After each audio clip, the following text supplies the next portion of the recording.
Hey guys, what's up? Welcome back to today's edition of Intuitive Angling, and really appreciate you guys checking the video out and making some time out of your day to spend with me. Always very grateful for that. Guys, today we're going to once again delve into the entire spotlighting forward-facing sonar debate, not a debate, the reality of it. And we're going to talk about why it is not just another tool. This is something I've been hearing a lot from the pro forward-facing sonar faction out there. They always say, there's two things they say, it's just another tool and it's not going anywhere. Well, wrong on both accounts, and we're going to get into that in today's video. Also, guys, before we get started, just our quick daily housekeeping tips. I just wanted to thank everybody out there that has taken the time over the last month or so to subscribe here to Intuitive Angling. We've had some really good channel growth. Much appreciated for that. And thank you everybody out there that continues to support the channel by using all the links I put in the description, my solar bat links, tackle warehouse links, by going into the description of each video and using those links. You guys are really doing a big part to help the channel out, and a big thank you from me and my family. We really appreciate that. Okay, guys, this isn't going to stop, man. It is this whole debate, not a debate, but this whole series of anti-forward-facing sonar videos is not going to stop until we get it banned from the tournaments. And one of the reasons I wanted to do this is in light of the fact that we've seen the complete takeover. The takeover is complete, and I always thought that there would be a period of the year, and especially when tournaments started going to Florida, where it didn't play. But we've seen all of the Bassmaster tournaments, the MLFs that have been on top of the spawn and been held in Florida, forward-facing sonar still dominated the tournaments. I mean, all the guys in Florida, they were either using, forward-facing sonar, or perspective mode on it. There's literally not a tournament out there that it doesn't dominate. It's not just another tool anymore. It has completely taken over the sport, 100% lock, stock, and barrel. So we're going to get into that in today's video, and I want to explain to you a little bit why it is not just another tool. Now, I think a lot of you guys that watch the channel, know that Aaron Martins was a really good friend of mine, before he passed away a couple of years ago. And one of the things that Aaron and I did a lot when we fished together is that, Aaron and I stayed together a lot in tournaments. We both camped, we practiced together some, we fished for fun together quite a bit.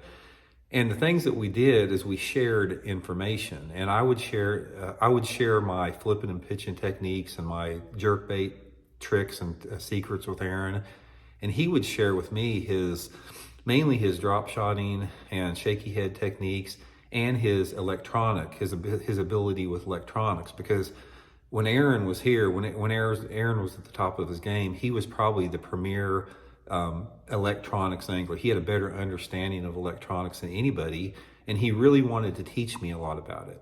So when side imaging and down imaging came out, especially side imaging, we went out quite a bit, and he showed me in detail about using side imaging.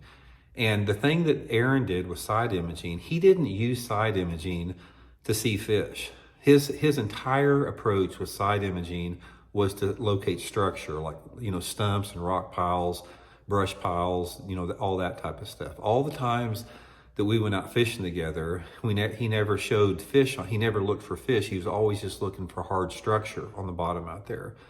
So from that standpoint, a lot of people say, well, Randy, forward-facing sonar, people have been catching fish off electronics for years with side imaging and down imaging, 2D sonar. I call BS on that. Yeah, there are some isolated incidents where guys would do that, but anglers that were experts at it, like Aaron Martins, they used it to find structure. They didn't use it to find fish. So the fact that forward-facing sonar has come along and shows fish in live image, it shows fish moving, it shows fish reacting to your lure, that's a completely different ballgame. That's not just another tool in your arsenal out there. That's like saying a thermonuclear bomb is just another weapon. It's no different than that. So from that standpoint, you can't ever call this just another tool. It's not.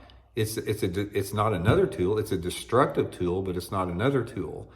Now, one of the things about this, when you're talking about things being another tool, and you're talking about classifying something as a cheater box, because I do consider forward-facing sonar cheating in bass fishing. I do.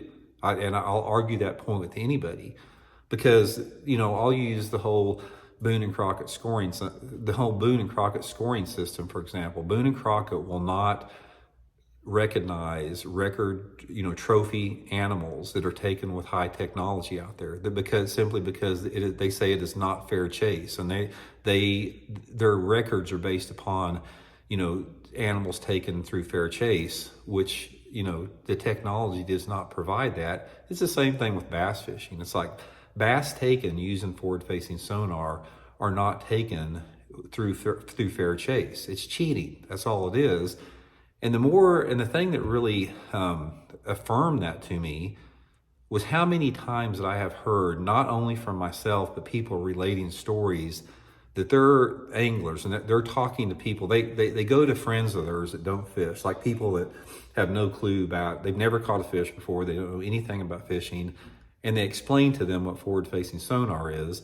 First thing people say, that's not fair, that's cheating. That's not fishing out there, that's cheating. And it is. Using forward-facing sonar to catch your fish is cheating, even though it's legal cheating. Now, here's another thing that you have to realize. All you guys out there that say forward-facing sonar is here to stay, it's just another tool, it's legal, as long as we're going to use it, it's legal in the tournaments. You have to realize, and if you don't realize what I'm going to say here, you've got your head in the sand and you're in an information bubble. The only reason that forward-facing sonar is legal is because of the money the electronic companies are shoveling into the tournament organizations. If the money was not there, if the tournament organizations that allow forward-facing sonar, if the sponsorships that they had from the electronic companies ceased to exist, you would see forward-facing sonar go away immediately, the same way the Alabama rig went away. The reason the Alabama rig went away with Bassmaster was because there was no money in it. And even in the press release, they say that to ensure the tradition of the sport, we feel that using one rod, one reel at a time is the way to do it, so we're banning the Alabama rig. It would be the same with forward-facing sonar if there was no money with it. So you can't ever forget that. I think a lot of times they've sugarcoated that and they've normalized it, and they don't realize the reality behind it. It is just money. There's nothing more to it. So main thing, guys, is I don't want to hear anyone saying that forward-facing sonar is not a tool.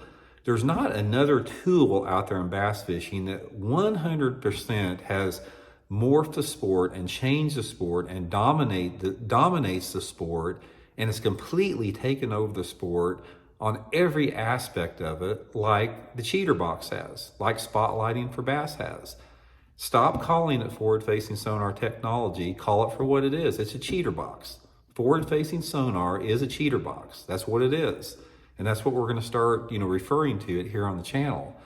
So anyway, all you guys out there, all you, advocates of it, because the big talking points of Randy's here to stay, it's just another tool. It's not. It's not here to stay. It's only here to stay as long as it's profitable.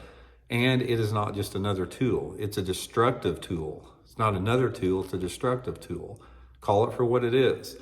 So from that standpoint, I just, every tournament I read about anymore, it's like I get so sick of reading about tournaments when they get to the electronics part, because if it wasn't for my perspective mode, I wouldn't this tournament. If it wasn't for my live scope, I wouldn't win this tournament. If it wasn't for my forward-facing sonar, I wouldn't win this tournament. Every fish I caught, I saw on the forward-facing sonar.